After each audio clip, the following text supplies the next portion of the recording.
ईमानदारी का इनाम। बहुत समय पहले की बात है। किसी गांव में बाबूलाल नाम का एक पेंटर रहता था। वो बहुत ईमानदार था, किंतु बहुत गरीब होने के कारण वो घर घर जाकर पेंट का काम किया करता था। उसकी आमदनी बहुत कम थी।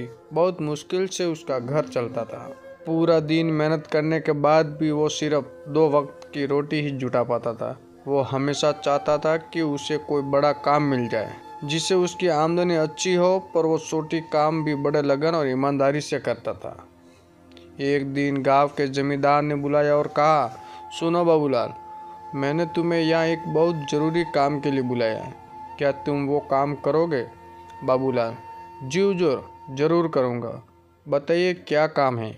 जमींदार, मैं चाहता हूँ तुम मेरे नाव का पेंट करो और ये काम आज ही हो जाना चाहिए।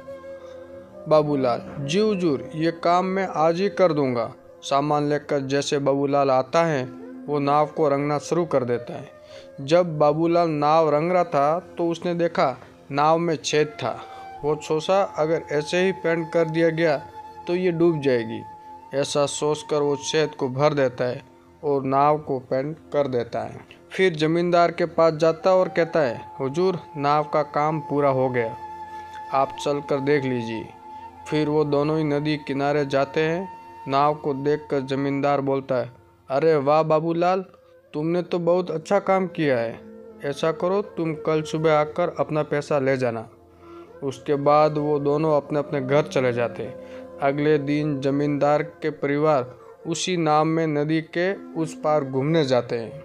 शाम को जमींदार का नौकर रामू, जो उसकी नाव की देखरेख भी करता था, छुट्टी से वापस आता है और परिवार को घर पर ना देखकर जमींदार से परिवार वालों के बारे में पूछता है। जमींदार उसे सारी बात बताता है। जमींदार बात सुनकर रामू चिंतित में पड़ जाता है। उसे चिंतित देखकर जमींदार पूछता है, क्या हुआ रामू?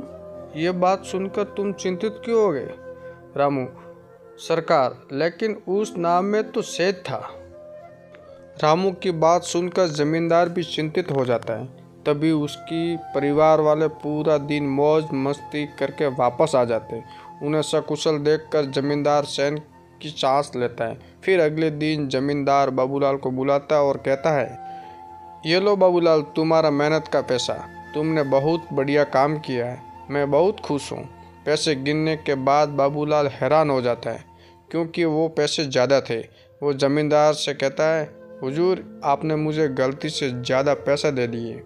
जमींदार, नहीं बाबूलाल, ये मैंने तुम्हें गलती से नहीं दिए हैं, ये तुम्हारी मेहनत का ही पैसा है, क्योंकि तुमने बहुत बड़ा काम किया है। तुमने इस नाव की छेद को भर दिया, जिसके बारे में मुझे पता भी नहीं था।